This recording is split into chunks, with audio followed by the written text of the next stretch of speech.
एक मोठी बातमी बीडमधून येते। बीडमध्ये प्रकाश सोळंके यांच्या घरावर दगडफेक करण्यात आली आहे। अजित पवार गटाचे आमदार प्रकाश सोळंके यांच्या घरावर दगडफेक केली आहे। सोळंके यांच्या माजलगावच्या घरावर ही दगडफेक झाली आहे। दगडफेकीमध्ये घराचं आणि गाड्यांचं नुकसान झालंय। मराठा समाज आरक्षणासाठी आक्रमक झालेला आहे।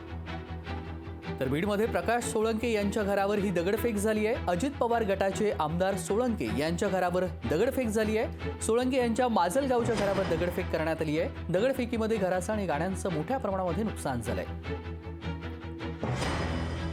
आणि या सगळ्या संदर्भात सविस्तर माहिती जाणून घेऊया। बीडहून विकास माने आमचे प्रतिनिधी जोडले गेले आहेत। विकास, प्रकाश सोळंके यांच्या घरावर दगडफेक झालेली आहे, सविस्तर तपशील।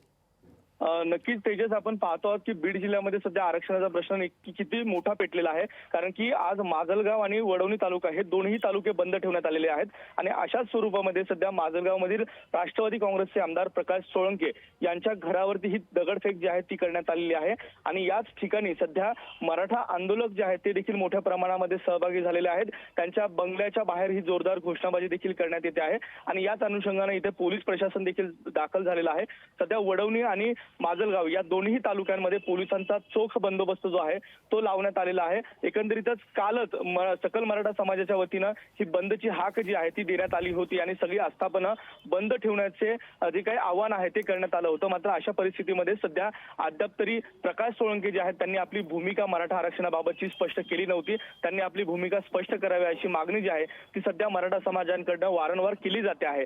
म्हणून आज आपण जर पाहिलं तर हे मराठा आंदोलक जे आहेत ते तीव्र स्वरूपामध्ये ही निदर्शनं जी आहेत ती करतायत आणि याच अनुषंगाने आता प्रकाश सोळंकेंच्या घरावरती ही दगडफेक झाल्याचं आपल्याला पाहायला मिळत आहे। शरद पवार गटात राष्ट्रवादीचे हे आमदार आहेत आणि याच घरावरती सध्या ही दगडफेक आपल्याला पाहायला मिळते आणि पोलिसांनी देखील चोख बंदोबस्त इथे ठेवलेला आहे। अगदी धन्यवाद विकास, आपण दिलेल्या सविस्तर माहितीसाठी। बातमी संदर्भातले अपडेट जाणून घेऊया। बीडमध्ये प्रकाश सोळंके यांच्या घरावर ही दगडफेक झाली आहे। अजित पवार गटाचे आमदार सोळंके यांच्या घरावर ही दगडफेक झाली आहे। ही दृश्य आपण पाहतोय। आमदार प्रकाश सोळंके यांच्या घरावर दगडफेक करण्यात आलेली आहे। सोळंके यांच्या माजलगावच्या घरावरती ही दगडफेक झाली आहे। मोठ्या संख्येनं या ठिकाणी मराठा समाज आक्रमक झालेला आहे आणि ही दगडफेक करण्यात येते। सोळंके यांच्या घरावर ही दगडफेक झालेली आहे। दगडफेकीमध्ये घराचं आणि गाड्यांचं मोठं नुकसान झालेलं आहे। मराठा समाज आरक्षणासाठी आक्रमक झाल्याची ही दृश्य आपण पाहतोय। एक्सक्लुझिव्ह दृश्य आपण ही लोकशाहीवरती पाहतोय। प्रकाश सोळंके यांच्या घरावर ही दगडफेक झाली आहे। मराठा समाज आरक्षणासाठी ह्या ठिकाणी आक्रमक झालेले आहेत। अगदी सकाळीच एसटी बसेसवरती देखील दगडफेक करण्यात आलेली होती आणि त्यानंतर आता मराठा समाज आरक्षणासाठी आक्रमक झाल्यानंतर ही दगडफेक करण्यात आलेली आहे।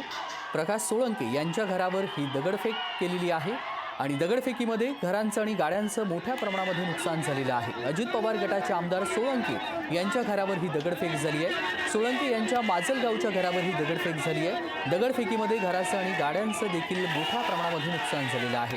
ही दृश्य आपण पाहतोय। बीडहून मराठा समाज हा आक्रमक झालेला आहे। बीडमध्ये अनेक जाळपोळीच्या घटना देखील घडलेल्या आहेत। तर दुसरीकडे आमदार प्रकाश सोळंके यांच्या घरावर मराठा समाज आक्रमक झाल्यानं ही दगडफेक करण्यात आलेली आहे। घराचं आणि गाड्यांचं मोठ्या प्रमाणामध्ये नुकसान झालेलं आहे। तर मोठ्या संख्येनं या ठिकाणी आंदोलक जमलेत, त्यांनी ही दगडफेक केलेली आहे। सोळंके यांच्या माजलगावच्या घरावरती ही दगडफेक झाली आहे। लोकशाही मराठी ऐका, पहा, जागरूक रहा।